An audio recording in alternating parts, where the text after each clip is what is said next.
Hello குட்டீஸ். நாம இன்னையிலிருந்து ஒரு எபிக் அட்வென்ச்சருக்கு தான் போக போறோம். இந்த எபிக் அட்வென்ச்சர்ல ஒரு உலகத்தை பத்தி தான் ஒவ்வொரு நாளும் நாம தெரிஞ்சுக்க போறோம். இந்த அதி அற்புதமான உலகம் எங்க இருக்கு அப்படின்னா, ஆண்ட்ரோமெடா கேலக்சிக்கு மத்தியில, அதாவது அதனுடைய ஆழத்துல இருக்கு. மனிதர்களுடைய கண்ணுக்கு ஆண்ட்ரோமெடா கேலக்சி பத்தி நல்லாவே தெரியும். ஆனா அதனுடைய ஆழத்துல இருக்கக்கூடிய ஒரு அதி அற்புதமான உலகத்தை பத்தி யாருக்குமே தெரியாது. அந்த உலகத்தோட பெயர் தான் சஹஸ்ர பத்ம உலகம். இது என்னடா பெயர் புதுசா இருக்கே அப்படின்னு தானே யோசிக்கிறீங்க. சஹஸ்ர பத்ம உலகம் அப்படின்னா, சஹஸ்ரம்னா 1000ன்னு அர்த்தம், பத்மம்னா தாமரைன்னு அர்த்தம். 1000 இதழ்கள் கொண்ட தாமரை வடிவில் இருக்கக்கூடிய உலகம்தான் இந்த சஹஸ்ர பத்ம உலகம். இந்த உலகத்தை யாரும் அவ்வளோ சுலபத்துல முழுசா பார்த்ததே இல்ல. ஏன்னா இது ரொம்ப பிரம்மாண்டமான உலகம். எந்த அளவுக்கு பிரம்மாண்டம் அப்படின்னா, இதனுடைய ஒவ்வொரு இதழ்களும் கோடிக்கணக்கான சூரியன்களையும் சந்திரன்களையும் ஒருங்கே அடுக்கி வைத்தா எந்த அளவுக்கு அது சக்தி வாய்ந்ததா இருக்குமோ அந்த அளவுக்கு பிரம்மாண்டமானது. நாம எல்லாருமே வானத்தை பார்த்திருப்போம். அந்த வானம் எல்லையே இல்லாதது. அதனுடைய கரைய நாம இதுவரைக்கும் பார்த்ததே இல்ல.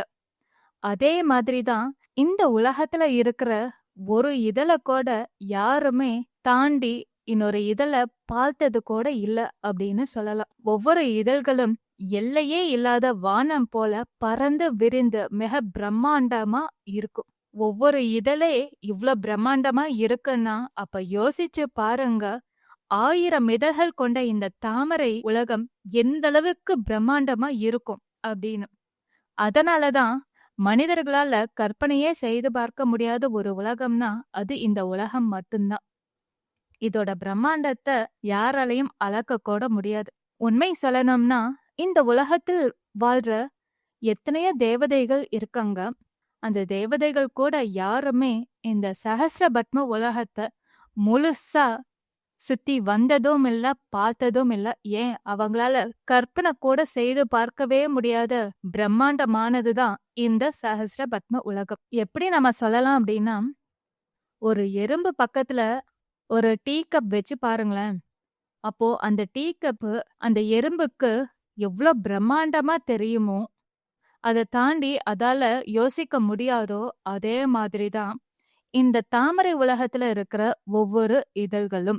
சரி, இந்த சஹஸ்ர பத்ம உலகத்தை யாராவது தாங்கணும் இல்லையா? இத தாங்கிக்கிட்டு இருக்கிறவங்க யாரு அப்படின்னா, பல கோடி தலைகள் கொண்ட ஒரு நாகப்பாம்பு, சேஷாங்கிற நாகப்பாம்பு தான் இந்த உலகத்தை தாங்கிக்கிட்டும் பாதுகாத்துக்கிட்டும் இருக்கு. அதனுடைய உடம்பு இந்த சஹஸ்ர பத்ம உலகத்தை தாங்குது. அதனுடைய தலைகள் சஹஸ்ர பத்ம உலகத்தோட மேற்பரப்ப தாங்கிக்கிட்டு இருக்கு. அப்ப யோசிச்சு பாருங்க, இந்த சஹஸ்ர பத்ம உலகத்துல இருக்கக்கூடிய ஒவ்வொரு இதழ்களுமே இவ்ளோ பிரம்மாண்டம். அப்போ 1000 இதழ்கள் கொண்ட தாமரை உலகம் ரொம்ப ரொம்ப பிரம்மாண்டம். அப்பனா இந்த உலகத்தை தாங்கி பாதுகாக்கிற அந்த சேஷாங்கிற அந்த நாகம் எவ்வளவு பிரம்மாண்டமானதா இருக்கும்னு நீங்களே கற்பனை பண்ணி பாருங்க. சரி, இந்த தாமரை உலகத்துல 10 நிலைகள் இருக்கு. அதாவது 10 லெவல்ஸ். நம்ம எல்லாம் பில்டிங்ஸ்ல பாத்தீங்கன்னா 10 ஃப்ளோர்ஸ் இருக்குன்னு சொல்லுவாங்க இல்லையா? அதே மாதிரி இதுல 10 நிலைகள் இருக்கு. இந்த ஒவ்வொரு நிலையிலயுமே 100 இதழ்கள் இருக்கு. 100 இதழ்கள் கொண்டதுதான் ஒரு நிலை. அது மாதிரி 10 நிலைகள் இருக்கு. இந்த 10 நிலைகளையும் ஆட்சி செஞ்சுக்கிட்டு வரவங்க ஒவ்வொரு தேவதைகள். முதல் நிலையிலிருந்து 5வது நிலை வரைக்கும் பஞ்சபூதங்களும், மற்ற நிலைகள் பாத்தீங்க அப்படின்னா நட்சத்திரம், சூரியன், சந்திரன், வெளிச்சம், இருள்னு மத்த 5ம் ஆட்சி புரிஞ்சுக்கிட்டு வராங்க. பஞ்சபூதங்கள் உங்களுக்கு தெரியும் இல்லையா? நீர், நெருப்பு, பூமி, காற்று, ஆகாயம். அதுக்கடுத்து நட்சத்திரம், சந்திரன், சூரியன், வெளிச்சம், இருள். இவங்க தான் ஒவ்வொரு நிலையும் பாதுகாத்துக்கிட்டு ஆட்சி புரிஞ்சுக்கிட்டு வராங்க. இந்த 10 நிலைகள்லயும் ஒவ்வொரு உலகமும் ஒவ்வொரு விதமானது. உதாரணத்துக்கு சொல்லணும் அப்படின்னா, முதல் நிலையில இருக்கக்கூடிய நீர், அந்த நீருங்கிறது அந்த உலகம் முழுக்க, அதாவது அந்த நிலை முழுக்க நீராலேயே உருவானதுன்னு சொல்லலாம். நாமெல்லாம் வீட்ல தண்ணிய கையால பிடிக்க முடியாதுன்னு சொல்வோம் இல்லையா? ஆனா அந்த உலகத்துல ஒவ்வொரு பொருட்களுமே, ஒவ்வொரு உயிரினமுமே நீரால் ஆனது மட்டும்தான். நாம மேற்கொண்டு இத பத்தி அடுத்த பாட்காஸ்ட்ல பார்க்கலாம். அதுக்கு முன்னாடி இந்த உலகத்தோட பிரம்மாண்டத்த பத்தி நம்ம தெரிஞ்சுக்கலாம். ஓகே. இந்த 10 நிலைகள் கடந்தா, இந்த சஹஸ்ரபத்ம உலகத்தோட மத்தியில 108 பிரமிட்ஸ் இருக்கு. இந்த 108 பிரமிட்களையும் சுற்றி இருப்பதுதான் நிக்சியன் குலம். இந்த நிக்சியன் குலம் பாத்தீங்க அப்படின்னா, ரொம்ப பிரம்மாண்டமானது. அதோடைய நேரம் ரொம்ப தனித்துவமானது. ஆழத்துல ஓவல் இருக்கிற இடத்துல தான் ஒரு கோர் எனர்ஜி இருக்கு. ஒரு தெய்வீகம் இருக்கு. அவங்க தான் அனந்த கமலிகா. அவங்களால மட்டும்தான் இந்த ஒட்டுமொத்த சஹஸ்ரபத்ம உலகமே இயங்கிக்கிட்டு இருக்கு. இவங்களுக்கு பாதுகாப்பு தரும் வகையில அமைஞ்சதுதான் அதோட மேல் பரப்புல நிக்சியன் குலமும் பிரமிட்களும். இந்த 108 பிரமிட்களை சுற்றி அரணா பாதுகாக்கிறது 108 வித்யுத் ஸ்தம்பம். இந்த வித்யுத் ஸ்தம்பம் ரொம்ப பிரம்மாண்டமானது. இந்த வித்யுத் ஸ்தம்பத்துக்கு மேல ஒரு மரம் இருக்கு. அதாவது 108 வித்யுத் ஸ்தம்பம்னா 108 அஷ்டவின்யா மரம் இருக்கு. இந்த மரம் யாராலையுமே கேள்விப்பட்டிருக்கவே முடியாது. இந்த மரம் ரொம்ப தனித்துவமானது. இந்த மரத்துல ஒவ்வொரு இலைகளுமே நட்சத்திரம் தான். இதுல பூக்குற ஒவ்வொரு பூக்களும் ரொம்ப பிரம்மாண்டமானது. அது மட்டும் இல்லாம அந்த பூக்கள்ல இதழ்கள் உதிர்ந்துச்சுன்னு வச்சுக்கோங்களேன், அது காற்றில் கரையாம அது நெபுலாவா மாறிடும். அப்புறம் அதுல பூத்து கனியாகிற ஒவ்வொரு பழமுமே ஒவ்வொரு கிரகம், பிளானட். அது உதிரும் போது அது தன்னுடைய காஸ்மிக் உலகத்துல ஒரு கிரகமா தன்னுடைய வாழ்க்கைய ஆரம்பிச்சிடும். அப்பேற்பட்டு அதிசயமானதுதான் இந்த அஷ்டவின்யா மரம். இந்த அஷ்டவின்யா மரத்துல இன்னொரு அற்புதமும் இருக்கு. இந்த அஷ்டவின்யா மரத்துல ஆலமரம் மாதிரி விழுதுகளும் இருக்குங்க. இந்த விழுதுகள் பாத்தீங்கன்னா குழந்தைங்க எல்லாருமே ஒரு பண்டிகை அப்ப அந்த விழுதுகளை பிடுங்கி மரத்துல இருக்கக்கூடிய நட்சத்திரங்களை கோர்த்து வானத்துல கான்ஸ்டலேஷனா தன்னுடைய அடையாளத்தை பதிய வைப்பாங்க. இது ஒரு பண்டிகையாவே செலிப்ரேட் பண்ணுவாங்க அந்த உலகத்துல இருக்கிறவங்க. சரி, இப்படி 10 தேவதைகள் இருக்கக்கூடிய இந்த உலகத்துல ஒரு ஆரக்கிள் இருக்காங்க, ஒரேவியல். இவங்க தான் இந்த உலகத்துல ஃபர்ஸ்ட் பார்ன் அப்படின்னு சொல்லுவாங்க. இவங்க எப்ப பிறந்தாங்க, எத்தனை காலமா இந்த உலகம் இயங்கிக்கிட்டு இருக்குன்னு அவங்களுக்கே தெரியாது.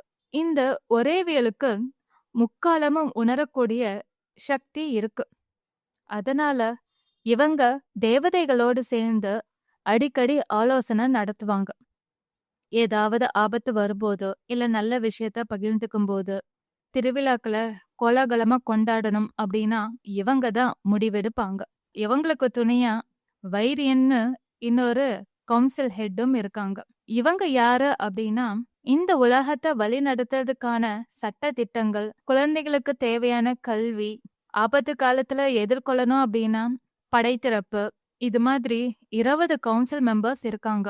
அவங்க எல்லாரையுமே வழி நடத்தக்கூடிய ஒரு தலைவரா இருப்பவள் தான் வைரியன். இவங்களும் ஆரக்குளம் தான் அங்க இருக்கக்கூடிய வித்யுத் ஸ்தம்பத்துல வாழ்ந்துகிட்டு வராங்க. இவங்க 2 பேரோட மேற்பார்வையில தான் இதுவரைக்குமே இந்த சஹஸ்ரபத்ம உலகம் இயங்கிக்கிட்டு இருக்கு. அடுத்து அனந்த கமலிகா. சஹஸ்ரபத்ம உலகத்தோட அடி ஆழத்துல இருக்கக்கூடிய கோர் எனர்ஜியா இருக்கிறவங்க தான் அனந்த கமலிகா. இவங்கள யாருமே இதுவரைக்கும் பார்த்ததே கிடையாது. அவங்கள ஆரக்குளும் சரி, அதாவது ஒரேவியலும் வைரியானும் உணர்ந்திருக்கிறாங்களே தவிர அவங்களுடைய பிரம்மாண்டமான சக்திய இவங்க நேரில் பார்த்ததே கிடையாது. சரி குட்டீஸ், இப்போ நிக்சியன் பூல் பத்தி தெரிஞ்சுக்கலாம். அதாவது நிக்சியன் குலம். இந்த குலம் பாத்தீங்க அப்படின்னா ரொம்ப பிரம்மாண்டமானது. குளம்தான் பேரு, ஆனா இது கடலை விட ரொம்ப பெருசு. அதனுடைய ஆழத்தை நம்மளால அளக்க கூட முடியாது. ஏன் கற்பனை கூட செஞ்சு பார்க்க முடியாது. இந்த குலம் இந்த சஹஸ்ரபத்ம உலகத்தோட மத்தியில மட்டும் இல்ல, மற்ற நிலைகள்லயும் அது நதி போல விரிந்து ஓடிக்கிட்டு இருக்குன்னு சொல்லலாம். ஒவ்வொரு உலகத்துக்கு தகுந்த மாதிரி தன்னுடைய நிலைய, நிறத்தை கண்டிப்பா இந்த நிக்சியன் குலம் மாத்திக்கும். நீர் உலகம் வரும்போது நிக்சியன் குலத்தோட நிறம் நிறமாவே இருக்காது. அதே நெருப்பு உலகத்துல இருக்கும்போது அதோடைய நிறம் சிகப்பா இருக்கும். பூமி உலகத்துக்கு வரும்போது அதனுடைய நிறம் பச்சையா இருக்கும். அதே காற்று உலகத்துக்கு வரும்போது அதனுடைய நிறம் வெள்ளையா இருக்கும். ஆகாயத்துக்கு வரும்போது அதனுடைய நிறம் ஆகாயத்துக்கு தகுந்த மாதிரி நிறத்தை மாத்திக்கிட்டே இருக்கும். இப்படி ஒவ்வொரு உலகத்துக்கு தகுந்த மாதிரி இது தன்னுடைய நிறத்தை மாத்திக்கிட்டே இருக்கும். இந்த அதிசயம் மட்டும்தானா அப்படின்னா, அது மட்டும் இல்லாம அங்க வாழ்ந்துகிட்டு வர்ற தேவதைகள், ஒரேவியல், வைரியன் இவங்க எல்லாருமே அவங்க மனசுல இருக்கக்கூடிய கேள்விகளுக்கு பதில் கிடைக்கணும் அப்படின்னா இந்த நிக்சியன் குலத்துக்கிட்ட வந்துதான் அவங்க நிப்பாங்க. அப்போ இந்த நிக்சியன் குலம் இவங்களுடைய மனசை புரிஞ்சுக்கிட்டு அது தன்னுடைய நிறத்தை மாத்தி பதில சொல்லும். ஏன்னா இந்த நிக்சியன் குலத்துக்கு ரொம்ப அடி ஆழத்துல தான் கோர் எனர்ஜியான அனந்த கமலிக்கா வாழ்றாங்க. அதனால இந்த குலம் நிறம் மாறும்போது அனந்த கமலிக்காவே இவங்களுக்கான பதில சொல்றதா அவங்களுடைய நம்பிக்கை.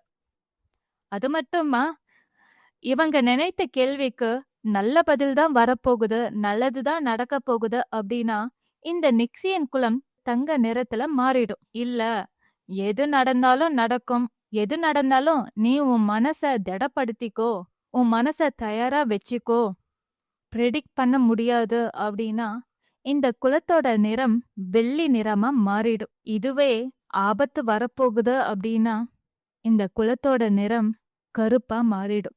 இத வச்சு அந்த உலகத்துல என்ன நடக்க போகுது அப்படிங்கறத அவங்க ஈஸியா கணிச்சிடுவாங்க. அது மட்டுமா, இந்த நிக்சியன் குலத்துக்கு இன்னொரு ரகசியமும் இருக்கு. இது யாருக்குமே தெரியாது, அனந்த கமலிக்காவை தவிர. அதாவது இது தனக்கு வேணுங்க போது விருப்பப்பட்ட உருவத்தை எடுத்துக்கும் இந்த நிக்சியன் குலம். இது யாருக்குமே தெரியவே தெரியாது. ஏன் அங்க வாழ்ற ஆரக்கலுக்கும் வைரியனுக்கு கூட தெரியாது. ஏன் இது தன்னுடைய வடிவத்தை மாத்திக்குது அப்படின்னா, அந்த குலத்துக்கிட்ட வரவங்க நிம்மதியை தேடி வருவாங்க, இல்ல பிரச்சனையோட வருவாங்க, இல்ல மனசுல அமைதி இல்லாம தவிச்சுக்கிட்டு இருக்கிறவங்களா இருப்பாங்க. அப்போ அவங்களுக்கு துணையா இருக்கணுங்கிறதுக்காக தன்னுடைய ரூபத்தை மாத்திக்கிட்டு ஒரு டால்பினாவோ குழந்தையாவோ தன்னுடைய ரூபத்தை மாத்திக்கிட்டு அவங்க கூட போய் டைம் ஸ்பெண்ட் பண்ணும் இந்த நிக்சியன் குலம். சரி, இந்த பிரமிடை பத்தி பார்க்கலாமா? ஒவ்வொரு பிரமிடும் ஒவ்வொரு விஷயத்துக்காக பயன்படுத்துறாங்க. ஆனா முக்கியமான விஷயம் என்ன அப்படின்னா, அந்த பிரமிட்ல மறைக்கப்பட்ட உயிரினங்கள், காஸ்மிக் உயிரினங்கள் அங்க வாழ்ந்துகிட்டு இருக்காங்க. அத பத்தி நான் அடுத்த எபிசோட்ல விரிவா சொல்றேன். இதுதான் குட்டீஸ் இந்த சஹஸ்ரபத்ம உலகத்தோட இன்ட்ரோடக்ஷன். இதை தொடர்ந்து இதுல நிறைய அற்புதமான விஷயங்கள், கதைகள் வரப்போகுது. அதனாலதான் இந்த உலகத்தை பத்தின ஒரு இன்ட்ரோடக்ஷன் நான் கொடுத்தேன். மேற்கொண்டு ஒவ்வொரு நிலையில இருக்கக்கூடிய உலகங்கள், அங்க வாழக்கூடிய உயிரினங்கள் பத்தி நாம பார்க்க போறோம். உங்களுக்கு இந்த உலகம் எப்படி கற்பனை பண்றது அப்படிங்கிற ஒரு கன்ஃபியூஷன் இருந்துச்சு அப்படின்னா கூகுள்ல போய் சர்ச் பண்ணி 1000 பெட்டல் லோட்டஸ்ன்னு சர்ச் பண்ணுங்க. உங்களுக்கு இமேஜஸ் வரும். அதுல பாத்தீங்கன்னாவே தெரிஞ்சிடும் 1000 இதழ்கள் கொண்ட தாமரை பூ எப்படி இருக்கும் அப்படின்ட்டு. சோ அந்த 1000 இதழ்கள் எப்படி நெருக்கமா பிரம்மாண்டமா இருக்கு. அதோட மத்தியில சீட் பெட் இருக்கும். அந்த சீட் பெட் தான் ஒவ்வொன்றும் ஒவ்வொரு பிரமிடு. ஃபிலமெண்ட் இருக்கும். அந்த ஒவ்வொரு ஃபிலமெண்ட் தான் வித்யுத் ஸ்தம்பம். அது மேல இருக்கக்கூடிய ஆம்பல் தான் அஷ்டவின்யா மரம். கீழே இருக்கக்கூடிய அந்த செப்பல்ஸ் தான் சேஷா, அதாவது நாகம். கீழே மட்டும் இல்ல, அந்த சஹஸ்ரபத்ம உலகத்தோட மேல் பரப்பையும் பாதுகாக்கிறது அந்த சேஷ நாகம் தான். இப்போ உங்களுக்கு ஒரு ஐடியா வந்திருக்கும்னு நான் நம்புறேன். இந்த உலகத்தை பத்தி தான் நாம எக்ஸ்ப்ளோர் பண்ண போறோம். இதுல நிறைய அட்வென்ச்சரஸான கதைகள் இருக்கு. அதி அற்புதமான விஷயங்களும் நடக்க போகுது. ஏன்னா இன்னும் கொஞ்ச நாள்ல அந்த உலகத்துல ஒரு கிரகணம் ஏற்பட போகுது. அந்த கிரகணத்தை ஒட்டி நிறைய அதிசயங்களும் அற்புதங்களும் இந்த உலகத்துல நடக்க போகுது. அங்க ஒரு பெண் குழந்தையும் பிறக்க போகுது. அந்த குழந்தையை ஒட்டி இந்த உலகத்துல நிறைய மாற்றங்கள் ஏற்பட போகுது. அந்த குழந்தை இந்த சஹஸ்ரபத்ம உலகத்துக்கு நல்லது செய்ய பிறக்க போகுதா, அல்லது சஹஸ்ரபத்ம உலகத்தை அழிக்க பிறந்ததா அப்படிங்கிற கதையை தான் நாம மேற்கொண்டு பார்க்க போறோம். அதனால வெயிட் பண்ணுங்க. நாம கொஞ்சம் கொஞ்சமா இந்த உலகத்தை முழுசா எக்ஸ்ப்ளோர் பண்ணிட்டு நாம அந்த குழந்தைய பத்தி நாம தெரிஞ்சுக்கலாம். Okay kids, thank you.